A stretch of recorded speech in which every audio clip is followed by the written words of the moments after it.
Welcome to another edition of the eSpot with Camille. The eSpot is your location for the latest in entertainment, beauty, and design from the people who make it. Thanks for joining.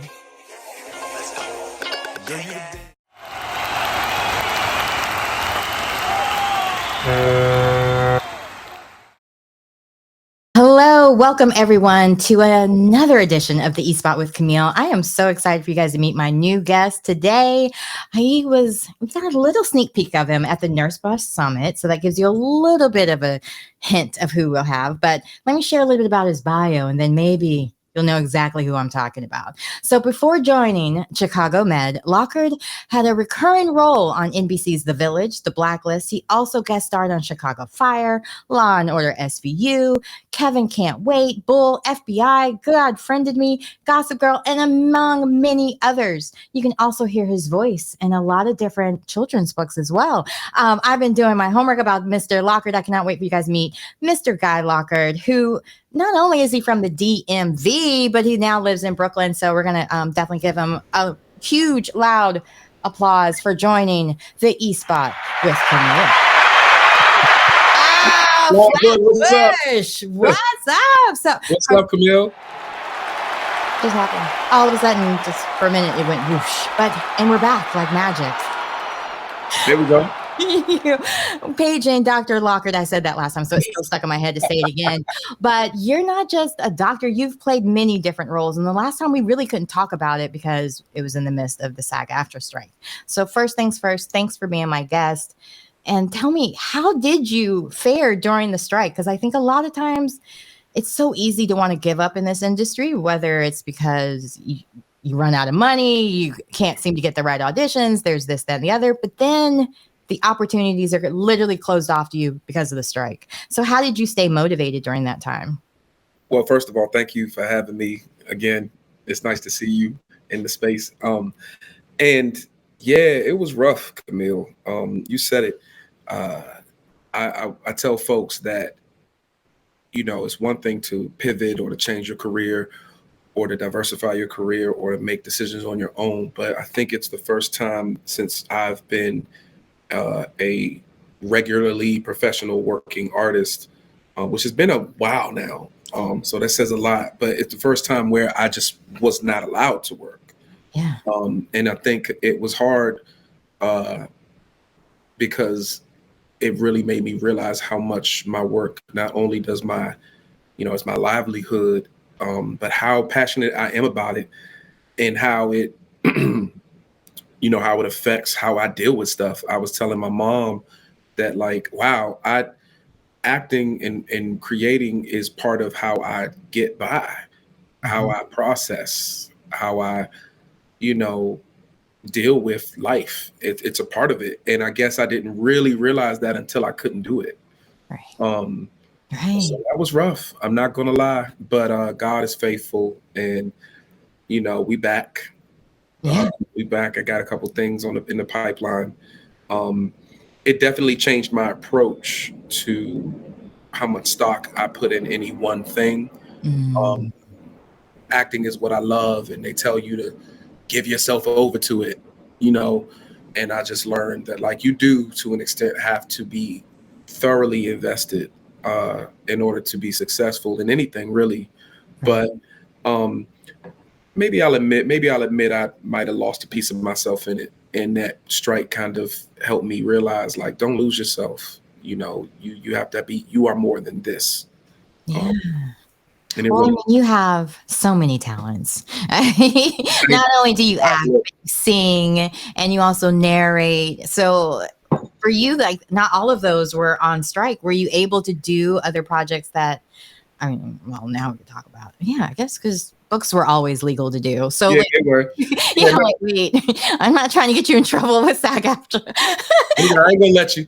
If I'm in trouble with them, I'm already in trouble. I'm edgy with them. Yeah, but I'm not a gotcha type of show. So even I'm wait, I don't want to get anybody in trouble. So but for you, was there other things you were able to do? Speaking of that pivoting, it's so important sometimes to realize that although you're an actor, it's not all that you are. There are other things that you're capable of and obviously very talented in. So share a little bit about that. Very much a community man. And that's part of how I met you. is that was one of the other things I was doing. I was hired to come speak in a room full of beautiful sisters that are nurses, and never knew that I would walk away with as much as I walked away with. I don't mean money. I mean, That's like, a reward for one, right? a great reward. It was a great reward. Thank you, Tammy. I see you. But just like the friends I've made and the lessons I learned, and meeting Gammy Norris, and we keep in touch, and it was amazing. So doing like public appearance, public speaking stuff, I got back to singing a lot. And it's funny because I missed singing so much, and everybody's always like, man, you get to do this cool stuff. I did a movie right before the strike, my first feature film, and all of these cool things Yeah.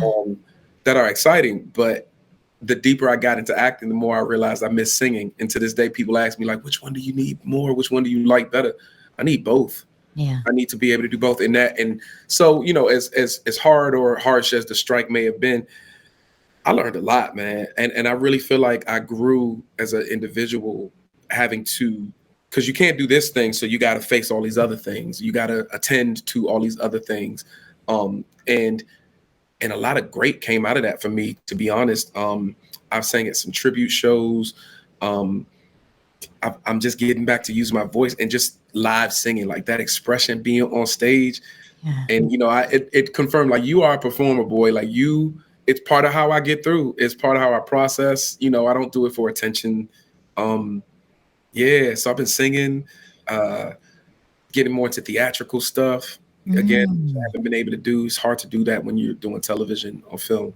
And honestly, please do tell us, how hard is it to have a life while doing a series of that magnitude? Because I think a lot of us smaller actors don't really realize like the amount of like time commitment, because that was one thing I learned during the pandemic, was how much commitment, like you can't even look at other jobs sometimes while you're committed to that job. So you can't, like, the amount of money you can make while in a series can even be limited, on top of the fact that they're limiting your residuals and all the other parts that people were striking in the first place about. So can you share a little bit about that? Because it's not very often you meet a series regular and can share what that's like. I think everybody's situation is different, but in general, a show like Chicago Med is kind of huge, a unicorn, because, I don't know about now, but up until I left the series, I signed on, and everyone signed on for 22 episodes minimum, with a possibility of maybe 25. And that's not even including the crossover episodes that you do on, Chicago Med with Chicago Fire and PD, and, maybe even Law and Order. You mess around and do some, in the Dick Wolf world.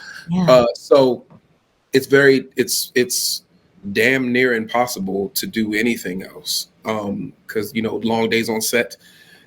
And even when you have a couple days off on the weekend, or which we film sometimes on weekends, if we need to, even when you have a couple days off in between episodes, that's not something you have a lot of advance notice about, like any kind of job other than a normal 9 to 5, which it's always 9 to 5, like any job that kind of has shifts, because you're kind of, each episode is a shift, or like not each episode is in a shift. It takes 9 days to film an episode of Chicago Med, not including weekends. It takes 9 business days to turn around an episode.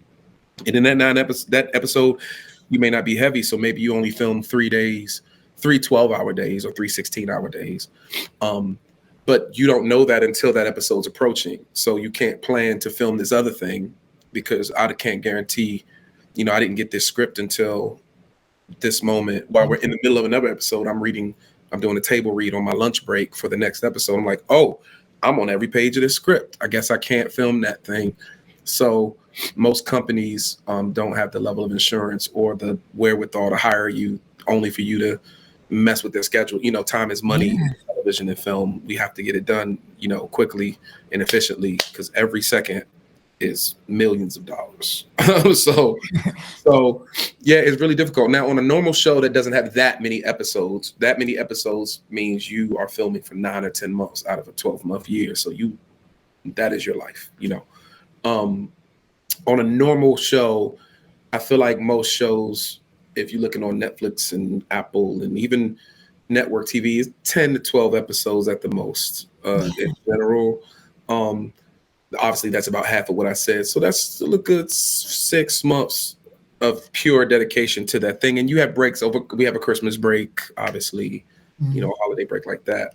Holidays are recognized and things, but it's hard to do anything else. I mean, it's for those who had, like, I'm single, you know, no kids, but for some of my castmates that had like families and stuff, I just don't know how they, you know, I don't know how they do it because I'm exhausted at the end of a 12-hour day where I had to wake up at 3 so I could be on set by 4:30 or 5 a.m.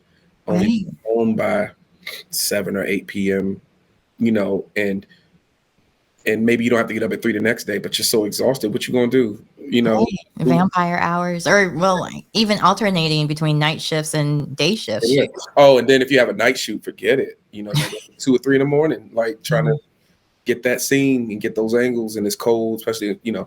So I don't want to sound like I'm complaining. It's No. exhilarating work, you know. Yeah. And everybody, you know, anyone who desires to be an actor would love to be able to do it. And I'm forever grateful. And I'm grateful for the stuff I got coming up too. But it is probably impossible is not a word I could use, but it's very difficult to do double duty when you're in a on a show or in a film. Because even in film, which is a more finite thing, they don't have seasons. Right. You know, for that 3 to 6 months, whatever it takes to film that film, you're locked in. You know, now people negotiate things. Like, for instance, Brian T, who played Dr. Cho on Chicago Med, he my first season, he wasn't really around because he had contractually been allowed to do a show called Expats, which is now on Amazon Prime. Him and I just started watching that show. Love that show. It's crazy. Yeah, he's plays Nicole Kidman's husband. And he had been a series regular on Chicago Med for many years. And because of that, they allowed him to do that. And I think they filmed in Indonesia or somewhere. I forgot where he said or Thailand. I don't remember, but I remember all those places. So I don't really remember either. I know they're in Hong Kong, I think, currently, but yeah. That's where the show is, but that's where it's set. But I don't think they didn't film in Hong Kong. I think they filmed in Singapore. So I don't remember what he said. But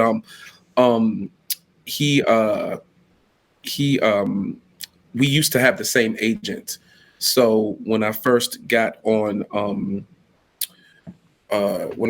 Chicago Med, they had him. He emailed me from overseas and, you know, welcomed me and was like, hey, and sent me a voicemail like, hey man, like, because I didn't know anybody, you know. Yeah. And so he was really kind, and he kept in touch while he was filming that show, which I thought was, you know, he didn't have to do that. He's all the way overseas doing something totally different. And he just was like, you okay? They treating you nice? Did you find a place to live? Like, let me know, you know. So, but I know I'm long-winded. He in those circumstances, you would have to like maybe negotiate that before you sign. Like, hey, I need an out is usually what they call it. Like, yeah, I'll do this show, but if I get this film that I'm up for, then during this period of time, I need to be able to do it. Most places won't let you do that, right? Because, you know, they need you there. But people do it all the time. People negotiate it. Yeah. No, that's amazing. Difficult. Yeah, I mean, I guess you have to be there for a while for them to make that leap of faith with you as well. Or you just have to be a really big star or a number of other things that I'm not. All of the above. But no, that's nice. So what was it like, I guess, being on a show that had already 6, 7, 8 or 7 seasons ahead of you to jump in and be part of it? Like, did you feel like how, for a new actor possibly coming into that same situation, what advice would you give them to try to help, I guess, insert themselves quickly? I guess not being method actors, what I'm hearing a lot. People don't like the method actors. You know, I mean, at least current news cycle anyway. I think it just depends on the work. I mean, listen, you get people that come on set and like I went to conservatory and all of that, and I'm actual trained actor. And I say that because a lot of people don't go to school, and I'm not looking down on them. More power to them. But I know what it is to come from training and to approach it. And then you get on set and they're like, pull it back, bro. Like all of that, you know what I mean? This is primetime television. You know what I'm saying? Like Shakespeare. But I think for me, it was It wasn't difficult because, and I gotta say, my team was strong, man. Essie Patha Murkison, Oliver Platt, these people welcomed me like, a baby. I think I was the youngest cast member. I think I'm younger than Nick. I can't remember. I think I'm the youngest. I'm certainly the most immature. And so and so I think I came in with, my big grin and my jokes. And, my mom always taught me to come in like a mouse, and observe. But when the lights turn on, I did my job the best that I knew how. And I think they saw that. And I just think, like anything in life, it's all humility. Like, it was easy for me because I am a fan of Esapatha Murkison, Black Awana Blues. She's an Emmy Award winner. She is one of my legends and one of the people whose career that I've always followed. So when I got the job, I mean, tears streamed down my face just thinking about, like, I'm gonna be working next to this lady every day. And she was exactly what I thought she would be. The minute it was still kind of COVID-y time. So all of our, actually every single one of my table reads were on Zoom. I'd ever did an in-person table read at Chicago Med, which, oh, wow. So there are a lot of producers who I still to this day have never met in person. I know their voices, but there are a lot of people who know me very well because they see my face. Isn't that crazy? Right.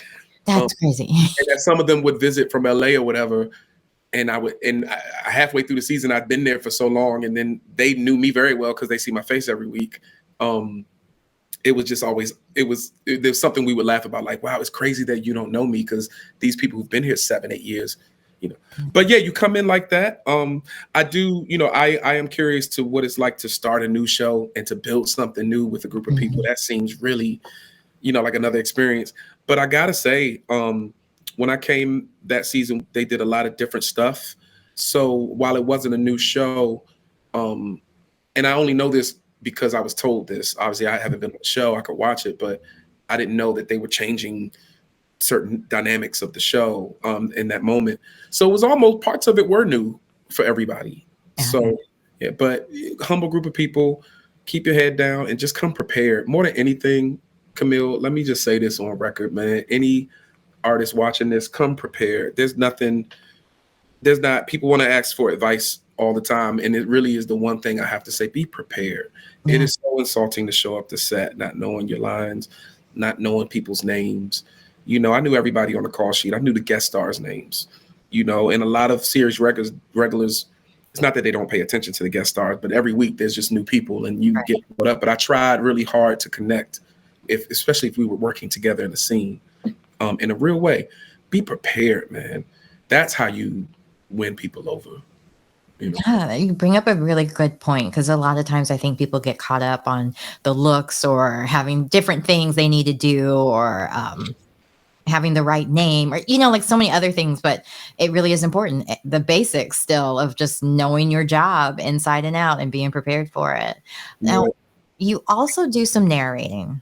So talk a little bit about that, because it's such a different world, I think. And a lot of times I think, well, at least the way I was thinking about it was like during the pandemic, like, ooh, I can just start voice acting because now there's all these options. I have the podcasting equipment. I could just do that.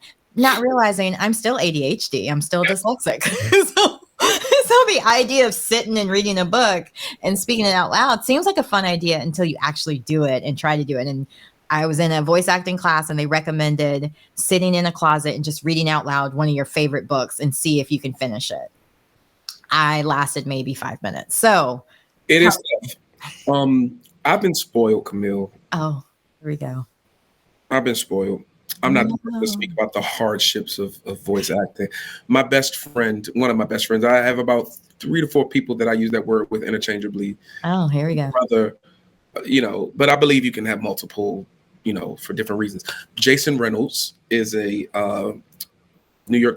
multiple New York Times best-selling hit author of the Miles Morales Spider-Man series, Ghost.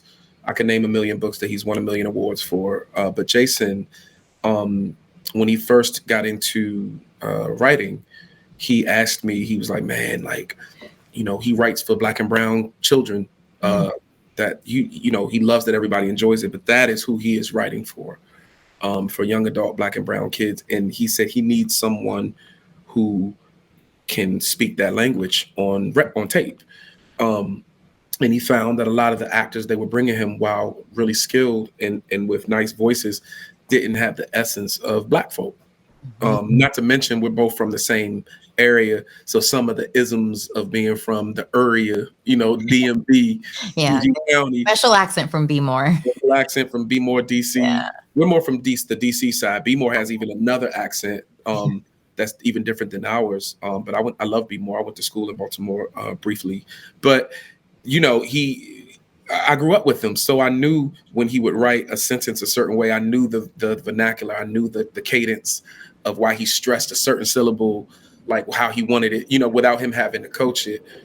So I fell into it. I was like, man, I ain't never done this before in my life. Like, I don't know how to do this. It's like, bro, you sing, you got a nice speaking voice, and you're an actor. Like, get in there.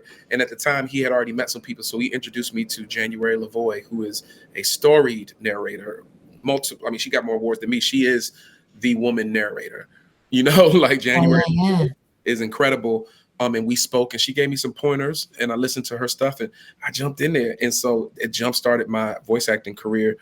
And from the first few books we did, we won a couple what are called Audi Awards, not Audi like the car, but like Audi Awards, like Audible or audio. Yeah. And it is essentially the Academy Award of voice acting. It's the highest honor that you can win. And I have 2 of them. Me and Jason have 2. Yeah. Hello. Got to bring the big sound effects for that. Hello. And a bunch of other honors. Like, I have a lot of honors, and I'm not bragging on it, but it's that work is so close, near and dear to me, because Jason writes for the people, and he writes stuff that other people. Now a lot of people have kind of began working more on these books, but I won't give him the full credit. He probably wouldn't accept all of it, but he is a big reason why there are so many young adult novels geared towards Black and brown. Yeah. That sound like us. Yeah, and that are authentically us, and that talk about stuff. And it's not just who got shot or who doing drugs. It's regular Black people doing regular stuff, getting in regular hijinks and regular, the last book, the one that I won the last Audi for, which is look, I'm having a blank. I'm gonna get it for you and show you. Like Stunt Boy? Stunt Boy. Look. It was in my crawler. I'd already like pre-written it out, and I was like, oh my gosh, he hasn't brought it up yet, so I have to have it. I'm getting old. So it was already. It's all good. Stunt Boy, in between time. Yeah. So basically, the gist of that book is Stunt Boy is a character that the main character makes up, of imaginary character that takes on, and the gist of that book is dealing with anxiety and divorce and anxiety, and the way that Jason writes that book and the characters he brings to life, and it's just so colorful. And I mean, my throat hurts even thinking about that session, because everything was up, like, because it's just for young, it's a youthful book, and it's so beautiful. Like when he gets upset or when he gets anxiety, he calls it the frets, FR. He's like, oh, sometimes you get the frets. Yeah. And it's the language and the vernacular that Jason created for young Black kids who no one talks to them about anxiety. No, they don't even know what it means. That's such a big word. The Portico Reeves, which is the main character who calls himself Stunt Boy, that's his superhero name. His parents are going through a divorce, and they live in the same building, separate apartments. And the way he talks about it is so palatable for young people. And I know he's my friend and I have a bias, but I'm telling you that Jason Reynolds, the way he writes it, I just can't imagine how it wouldn't make it easier for a parent who might be going through a divorce or whose child might have severe anxiety or something to really talk to it. Just what an avenue that he created to be able to talk about this stuff that's just difficult to talk about to an 8-year-old. So I'm really proud of her. Yeah. Huh? Even a 48-year-old, it's hard to like. I just really, I'm proud to be a part of that work. I'm proud. I tell Jason all the time, and he comes to some of these events, and a lot of times the authors don't show up to these voiceover events, but I'm his, it's me. And he's a celebrity. Like, Jason is a celebrity. He's been on The Tonight Show and all of this, and Seth Meyers and all of this, and The View. But he comes, and we're photographed together, and we're talked about, and it's helped my career, but it's also created a legacy that I am immensely proud of. What we've been able to do for our people. Dang, I'm such a crybaby. I'm getting emotional thinking because like it's just like when I really think about all the stuff that's going on in the world, and we've been able to create something with my voice, and my my crazy imagination. We've been able to create something that transcends all of this craziness, all of the all the times that people tell these kids they can't be nothing, and don't focus on them, and don't give stuff I didn't have when I was growing up. And we have created, I'm not saying we changed the world, but like we have made a dent in a space that was vacant, and we have made a nice pile up in it, and I'm very proud of that. Probably more proud of that than anything, any TV show that you could pull up. No, it's powerful. And just hearing because I'd read the article, but I wasn't 100% sure what the book was about. And being a child of 2 divorces, lucky me, like a book like that. No, obviously I survived. Like having a book like that at the age when I was going through it, because I was 11 the first time around. The second time I was 18, so I handled it a lot better then. But like there was like. My parents never even spoke to me about their divorce. I didn't know they were getting a divorce. I just happened to put words together. I'm like, because we were military kids, or I was a military kid. So just all of a sudden we lived in America now. And so it was just like overhearing conversations about child support made me realize, oh, wait, he's not moving in with us. Oh, wow. And yeah, I mean, it was a different time. The 90s or late early 90s. It was a wild time. But, I think also like my parents didn't have those words either, because you didn't talk about grown people's business with children anyway. Like it was completely different. Like you just lived your life and they were in the passenger seat coming along with it, whatever that may be. And I'm glad that they're making these books like this. Like, I mean, I'm kind of disappointed that I didn't know this when my daughter's a little bit younger, because she's probably out of that age group that would want to listen to this. But like now I'm like, oh, I'd love to read this to her, but she's too. He has some books that are for older, young adults. Oh, I'll have to look up. That was actually one of his youngest audience books. If I don't know the right terminology to say that, but I feel like a lot of his, like another full circle moment. Yeah.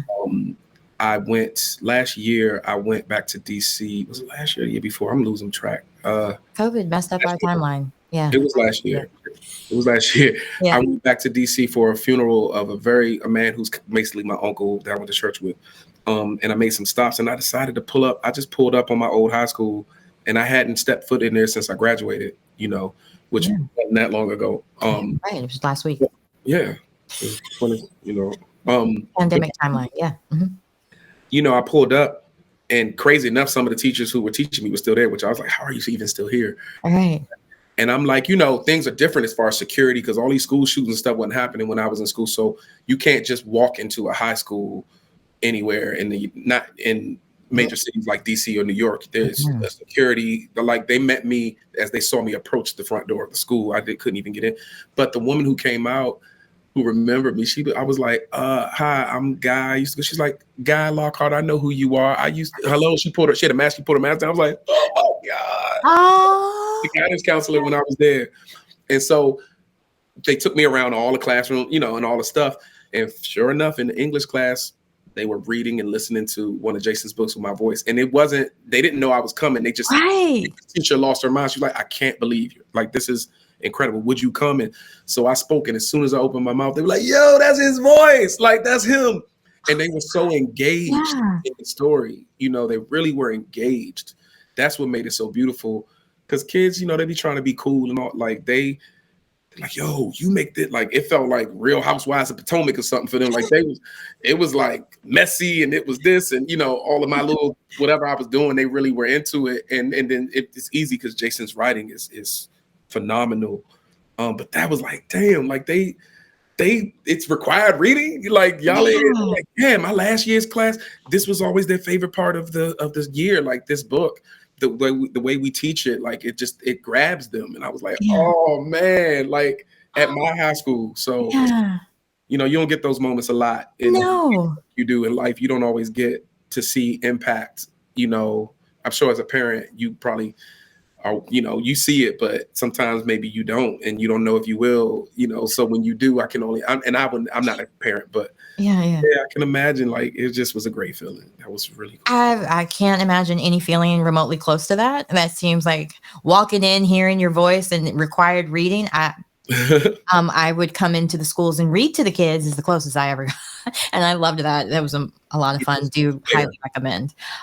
That's what I would do during the pandemic and free time, or even before the pandemic. That was my way of like staying in the craft in a way. Because when I moved from LA to here, it was like things were really busy. Then HB2 happened, and North Carolina just kind of got shut off the map of places to film, except for like a couple of films here. But anyway, so like that was my way back in, was connecting with the children.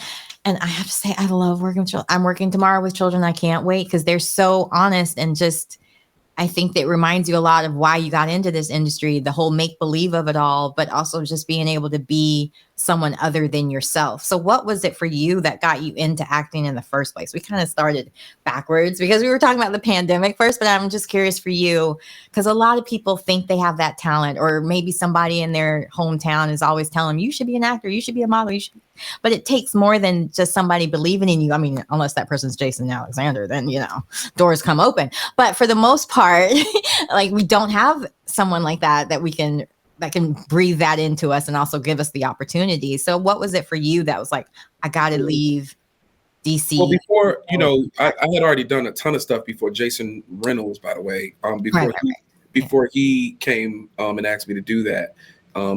But I think I was just such an imaginative kid. I still do, but I had a big old imagination. And you were at the Nurse Boss Summit and you heard me speak on my mama a lot. And I don't, we're not branding her, even though sometimes I wonder, am I inadvertently making her a brand? I talk about her a lot, but I have to, because it's just the truth. She allowed my imagination to flourish, and she fed it, which I think, particularly in those days, in the late 80s and the 90s, I don't know if Black mothers were allowed to do that. Particularly because my parents are both retired police officers, and we had to have that talk. That I had that talk before any of my friends had it, because they knew what time it was, how to deal with police officers, what to say, how to stand if you're ever caught in a situation, who to call, like how to, and so I think she, funny enough, as terrified as you think she would have been, I think it was quite the opposite. She paid for acting classes. I mean, I was in karate. I did everything. I did badminton, golf. I was a bougie little Black boy. I did. I love it, especially in Prince George County. That's on brand. Prince George is, the most affluent Black community in America. That's what they like to say. Swimming, everything. But every school play, every church play, she's front row. So is my dad. My whole family, we pull up. My auntie, my cousins. Yeah. We go to everybody's stuff. We still do. One of my cousins, he's younger. He's in his late 20s. He's an actor as well, live in New York. And last year he had a pretty small role in a musical down in North Carolina at the theater in Raleigh. Is it North Carolina Theater and Dreamgirls? Wow, yeah. Back in the ensemble. The way we pulled up, Gabby even flew in. My friend Gabrielle, who's on Black Lady Sketch Show, who's family, and he just was like, all of y'all flew in. I'm the tree. And he was like, why did you come in for that? I'm like, this is what we do, bro. Ain't no small role. Like we pulling up, because he also started Seymour in Little Shop of Horrors. Yeah. And that's how, and I would tell him that's how it is. Like, some are bigger than others, but it's all cumulative, and it all deserve support. And like, we pull up. So because of that, like, I never had a moment where I didn't think I could do it until my adulthood, like my childhood. That was something I put on myself. But my mom, her whole thing was and always is, if you're gonna do it, go on and do it. Then go for it. Give it your all. Like, be about it.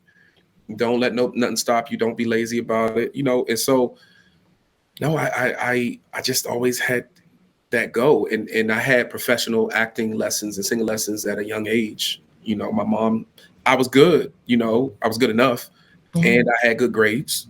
And Teen Summit, yeah. Well, that is a funny story. 8th grade, going into high school, as a freshman, BET, Teen Summit was on the air, and they put up an advertisement. I used to watch it every week. I used to watch it, and they put up advertising. Hey, we looking for new posse members or whatever. Write in. I think I had a computer. Did we have a computer? No, I don't think. I think I had to mail in or call in because it wasn't an online application. That was. It was way before then. Might have been a typewriter. Nah, it's probably a pigeon. Smoke signals. Right. A smoke signal. Whatever it was, without telling anybody, I called in or whatever and received the application, which was you had to write an essay and why you want to be this, and and I filled it all out with all of my pertinent information, that someone 14 years old probably don't know, but I figured it out, mailed it in, and got an audition. And my mom loved to tell a story because she said one day, this is back when BET was still headquartered in DC, so it was probably 15 minutes from my house, because we lived right outside of DC. And I was like, yeah, Mom, it was like a Saturday. I was like, so can you take me down to BET on Oakey Street? It was on Oakey Street in Northeast DC.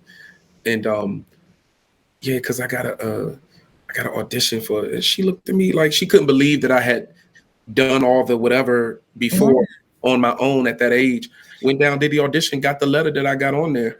And before I was driving, it was 2 years before I could drive. So she would drive me all the way down there for the meetings, and they would pick me up from school to film things. And it was crazy. But that was my first break of any sort, I guess. My first official television job, and meeting famous people and media training and learning how to be on camera and all of that. Yeah. I'm to date, I'm the youngest posse member ever. I was 14, not even going on 15. I was straight up 14. Had to have a signed paper for every little thing that we did, and had to have a chaperone everywhere we went, and tutors sometimes if they took me out of school too long for my work and stuff. And it changed my life just being around. And I think seeing it at that young of an age in DC, which you normally wouldn't, because I didn't live in New York or LA, so I didn't have the opportunity to be on Broadway or to be in a major commercial necessarily. It's DC, maybe a local commercial, but right. So to do an international actually television program, to be 14 at the mall and being recognized, to travel in different states and countries and be recognized by people in Africa that watched the show, it was amazing. They ain't pay us nothing, but wait, no, really? Barely. It was like, oh, okay. I was like, that was volunteer work. Oh, I mean, it was volunteer work. It was like independent pay. BET gonna kill me. I think it was $30 or $50 an episode. But then once I became a co-host, I got a salary. But even that was scant. But it was a couple $100 an episode. Yeah. Back then it was non-union. I don't know how they got it.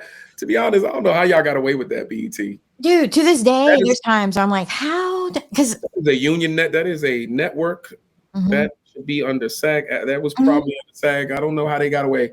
I think they classified it as like a news program, right? Like the same reason, I guess some of the like the Daily Show was off, but some news, like The View and stuff, was still on because they were able to. It wasn't under SAG. Yeah, I think it's something, because the truth is we weren't acting. Right. We were. I always tell people who never heard of it, it's the Black Mickey Mouse Club. I mean, it was like coveted. It was that and TRL and MTV, like had the VJs and stuff. I remember growing up, we would watch Teen Summit, Yo MTV Raps, like all of that, and then like 106 in Park. I can't remember now, but it was a lot of stuff. And I remember being like, oh my God, that has to be the coolest job ever. What was it? Adina? I was standing on stage in the video, if I could ever find it, of I believe, don't give me the line, I'm almost certain it was Destiny's Child's first television performance. They sang No, Wyclef was there. They had on these brown dresses. They sang No, No, No. And that was what Teen Summit became famous for. We used to break new artists. Yeah. Missy Elliott, and then Puffy was always there because he would always bring his new artists. Total, we broke Total. We ain't going there. Be careful. We going there. Look, even Usher didn't say his name in that song. That's the part I noticed the most, was that Don't Bring Your Girl Around Me even asked. It was blanked out. I was like, oh, they for real canceling him. So sorry. Yeah. No, I'm a got so big. Diddy's name is not in that song. He say, "Don't bring your girl around me, true player for real. Ask. N-word for real." Oh, he does? True player for real. Ask my Pharrell. Oh, I thought you said that. A lot of people, that's something that a lot of people Yeah. say, and I don't be fighting people on the internet, but Oh, look. I've been like, I'm a huge Usher and a huge Pharrell fan. So anything they've done, like that's one of my favorite songs. You don't have to call. I know it verbatim. I know the whole choreography on the skates. So you always know where Usher is at 7:00 on the dot. I know where he is. I know what color it is. I know where it is. Drop top, the whole top. Yeah, got it. Streets. Yeah. So no, it was a great experience. That's amazing. You really have had the career that a lot of people have coveted after, to be able to go from Teen Summit to all the plethora of shows that you've worked on in between. And now you didn't mention this, but he did mention to me this off air. He's also doing these. You never know when you might happen to get entertained by Mr. Guy Lockard's I'm doing these stylings while traveling. Pop-ups. Yes, pop-ups. So, I'm just saying. You just never know where you may see. I'm partnered with Celebrity Cruises. I've popped on some pop-in dates. What I also didn't tell you is I'm working on a theater tour of a one-man show that I put together that is near and dear to my heart, singing some of my favorite songs, talking about life and how I came to be, selling jokes, telling about life, and just, it's interesting. You never think that I'm hearing you talk about stuff that I did, and you just, how it is. You just be working, whatever industry you're in, you just be going and doing your stuff, and you don't always stop to think like, I've done some cool, like it's been a cool little ride, you don't think about it. This is on to the next. It's always on to the next. You're only as good as your last project type thing. You're only as good. Yeah. And you're not doing it. I mean, I can't speak for everybody. I'm not doing it for the applause. We all love a certain amount of attention. Don't get me wrong, but I don't think that that's what motivates me. So when that doesn't motivate you, you don't wait for it. You know what I mean? You have to remember. And it's funny. I tell my friends this all the time. Remember to take your bow, bro. Like Jason is a good example of that. You think I'm bad. He's worse. I'm always the one like, hey, like you won that thing, or he did it. Like, let's go grab a drink. We ain't got to throw a party every time, but like, why do it? I don't want to be 80 something or 90 or whatever age I'm gonna be sitting around, barely can walk, and just then trying to look back and reflect and try to enjoy this body of work. Like, I'm in it right now. Every time I get a new gig, I go out to dinner. Essie Murkison from Chicago Med. I love you, Essie. She told me something I will never forget. Because, I got on that show and she pulled me to the side. She was like, what you doing with your money? Oh. And I was like, she said, don't be spending all that money. I was like, she said, I know you doing, it's you on TV. So I know what's up. Like, you got somebody helping you. And at the time I had already had a business manager. But she was like, because I got a guy. And she said, but let me tell you something. Make sure, she said, after every episode that I've ever done of this show or the next show or the last show, I celebrate. After every episode, not after every season, not after every award, she celebrated. I was like, what you mean? She said, it ain't big. Maybe I buy a bottle of wine. Maybe I take myself to a nice dinner. Maybe I order a nice dinner, and maybe I cook a nice dinner. But I take a moment, and it's usually, I spend some money, like I buy something. Again, it could be just a cheap bottle of red wine that I like from Trader Joe's or something. $2 jug. I hear you. But it's good. But she said, but I mark the moment because what we do is special. We get to do something really unique and really special that we have to put in a lot of work that people don't realize. Like, it looks really glamorous, but we both know how not glamorous. I was like, yeah, you're right. She's like, and you get to do it, and then you get to do it again. And like, you never want to get to the point where you just running through these moments, because life, before you know it, she's 70. Old enough to not say her age out loud. Oh, she says it all the time. Oh, okay. As loose as I may seem on this interview, y'all, I forgot media trained since 14. I've trained so much I make it look loose, and it is calculated. Nah, it's not that calculated, but she's like 74, I think, or 75, somewhere around there. All I know is I grew up watching her on Pee-wee's Playhouse and love her. So she is been part of my life, my whole life. She's before she even started, she's a theater legend. She's a Broadway legend. This woman can act. This woman is a beast and is a hell of a human and one of the funniest people you ever meet in your life. And damn, Like, I love her, if you can't tell. And she told me, celebrate every little win. Ain't no little wins, you know? And if you ask her, she say, especially when you Black, you know what I'm saying? Like, and that thing hit me. And so every time I celebrate, man. But I haven't lately. So thank you. Like, you got me. I'm like, dang, I did do Gossip Girl. I forgot about that. I totally forgot about that show. And it was a cool show. Yeah, and there's not many people of color on that show, so you probably still have. Oh, I did. I was because that wasn't the rebut. What? I was a sassy cab driver. I was talking trash. I was chewing gum. I had fake gum. I ain't had no gum in my mouth. I was smacking gum, and that wasn't in the script. I made it up. The director was loving it. He was like, "Yo, you're nuts," and I love it. And I was just going in, having a good time. Oh, good stuff. A lot of the fans, a lot of people be remembering all the stuff. You be doing these big things, and then they talk about that thing that you, and it's like, that's the thing that affected you. So you never know, you never know how stuff hit people. So I just love it all, man. I'm really grateful. Well, I'm very grateful for you being on my guest again, for coming back to the eSpot so we could really delve into your journey, your history, but also find out all the wonderful things you got coming up. Because if you haven't booked a celebrity cruise, there's other ways you might be able to see them. So movie coming out called Barron's Cove. Don't know the date yet. It's with Brittany Snow and Garrett Hedlund and Stephen Lang, Raul. Lord Jesus, I drew another blank. He gonna kill me because he played my partner in the daggone movie. But it's always the closest. It's always the closest. This is so embarrassing. Can you edit this? No, but it's a thriller. I won't say too much about it.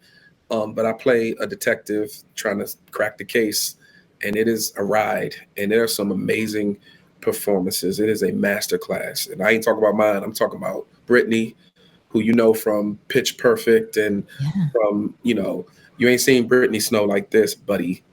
Brittany goes in. Garrett Hedlund from Tron, Garrett goes in. And then Stephen Lang is Stephen Lang. He's just the OG. He's just, it was, and it's my first feature film. It's my first major motion picture. Another applause. Yeah. Let's get it. Yeah. You got your Audi, you got this. What's going on? Yeah. I'm trying to stay. I'm just trying to do what God got me doing, Camille. And I thank you. I just real quick, out of a lot of the people that I've come across since, I've been able to do these kind of things, you immediately just the authenticity, the professionalism, the kindness, the spark. I really do appreciate, like, that's why I'm talking so much, because usually I'll be out of here. I really do appreciate you and your energy, and you make it fun, and I love, like, I'll always come when you call. So thank you. Oh, I'll be calling a lot, especially since I know you now have an in with the cruises. No, I'm kidding. Look, no, that was another we talked about. I'll just do it real quick. Child, so it's I don't me have. Too. Oh, really? Should have known you was the only child. That's why. The creativity and stuff, and I was like, I wonder, being able to take all those classes. I was like, well, maybe the other siblings were taking it with you. Or maybe his parents just made a lot of money. Well, 2-parent income could happen. 2 professionals, yeah, they did all right. Yeah, well, they did a great job. And then obviously all those classes have paid off, because we've even seen that you've used some of your medical practices even. Just kidding. No, this is from stalking your Instagram. Whenever I'm getting ready for an interview, I'll stalk it. And there was like one time you had posted you were on an airplane or something, and somebody was having a medical condition. You did not volunteer your services, but you did make sure that he was doing it properly based on your TV medical doctor education. So that's all that matters. You're able to highly complimented by the medic, for my knowledge, who I never dropped a name or said, hey, I'm, he was just like, how do you know? I was like, you just learn stuff. And I moved on with my life, but I was proud. It was just a proud internal moment of like, wow, like you really, because you pretend all day, but you really walk away with like, I was like, I really knowledge. Yeah. It was really cool. Well, there you go. So anywho, again, thank you so much for being my guest. Thank you for all this information you shared with us today, and your story and everything else. And trust and believe that after your movie comes out, I'm going to invite you back on so you can tell us even more about your projects that you have going on. So excited. Make sure you guys follow Guy Lockard at Guy Lockard. super easy to remember. And thank you so much for tuning into the eSpot with Camille. Make sure you keep tuning in, like it, share it, right? If you like it, share it. And if you don't, well, then get better taste. So anyway, CamilleCoward.com. keep up with me there. Or make sure you keep up with Guy Lockard at Guy Lockard. And thanks again for being my guest, and tune in again next week. See you there. Thank you. Yay.